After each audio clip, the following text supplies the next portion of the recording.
All right, time for another moment, little desert reflections.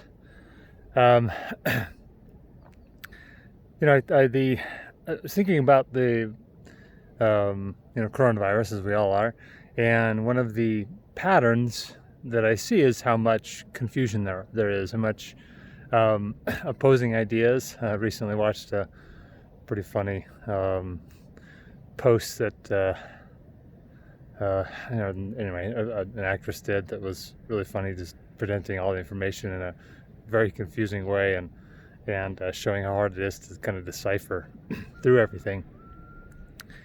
And I it brings me back to my favorite topic, which is paradoxes. Living within the paradox, and the reminder to define what I define as a paradox, or how I define paradox, is two opposing ideas that don't have a solution, right? You can't go to one extreme or the other and find the answer, and you also can't find balance. So you can't find answers in either extreme, and no balance is able to be achieved. Or if you were to find balance or go to the extremes, you're likely going to end up with more problems than if you hadn't.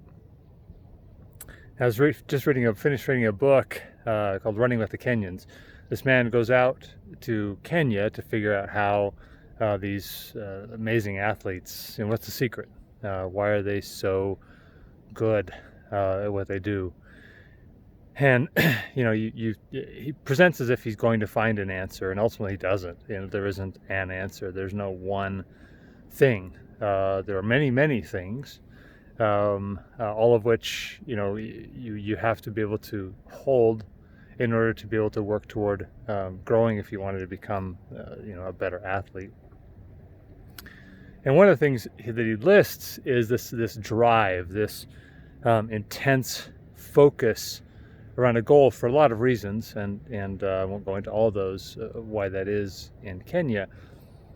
But it's a singular focus. It is this passion, this intensity that they have that pushes them on through all sorts of obstacles in order to achieve the goal.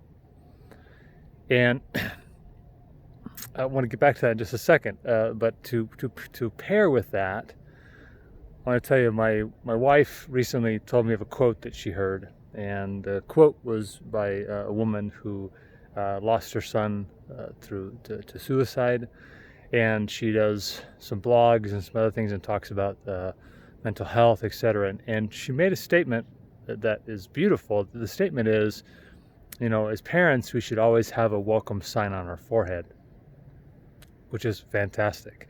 So now take those two ideas, right? One is this drive and passion and intensity, and the other idea is, always have a welcome sign on your forehead. Now, what I dislike about the welcome sign on your forehead quote is it seems to insinuate, without meaning to, all those kinds of quotes insinuate that that's an easy task. Oh, I'll just have a welcome sign on my forehead. And then you try it and you find it's extremely difficult to sustain unless you have a natural tendency to do so. Some people just kind of born almost with a ability to have a welcome sign on their forehead. The rest of us, it's a challenge. We have to work at it, and it is not easy to do so. And so I think, okay, well, that's a great idea, and there's no reason to give up on it just because it's difficult. But it's going to take, let's say, 2 years for some of us, consistent, driven, intense effort to achieve even a fraction of an improvement in having a welcome sign on our forehead, because it may go against our personality, our impulses, our instincts, etc. And it brought me full circle to this idea of paradox. How do I be an informed consumer of ideas that exist out there in parenting, and exist in finding a good therapist?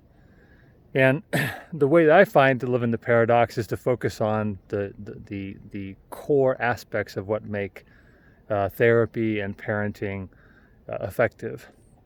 And I think about, well, anything that's going to reduce my effectiveness in my relationship probably is not as good, but could have an element of benefit to it. and could be beneficial. For example, taking my child to therapy may impact my relationship with them. So I need to think about how I do it, not just that it's just generically going to be beneficial just because it is therapy. And the type of therapy I may choose. I need to be careful to assume that one type of therapy is going to be, the amazing fix-all, and likewise put all my energy into that and end up pushing my child away because I'm so focused on this thing that is going to be the fix for them, and also insinuating that they need to be fixed, that they are a problem that need to be fixed, and I just need to, give them this thing that's going to make them feel better, and make it all better in general. So not one thing really is ever the answer, and anything we do here just takes time. It takes work, consistent effort, ups and downs, bumps and bruises, and the key is just to not quit, to keep going despite all of the obstacles, and to live in that paradox that there is no answer, right? There is no fix to parenting, right? There is no answer to depression. There's no resolution to sadness and suffering and struggle. The coronavirus taught many of us that we thought we were better in some area in our lives, and come to find out we weren't, that it was much more difficult than we thought. We had a major hurdle come along that just blasted us and surprised us and said, I got a lot of work to do as a person, either with my anxiety or the way I perceive the world, the way I treat other people, my ability to sit and be with myself and manage my time, or whatever it might be. There's a beautiful equation that Ross Greene puts out there, and he says, whenever current expectation is larger than current capacity, I'm going to have a problem as a person. And that's going to happen, many times in our lives, and usually it surprises us because we're not ready for that issue.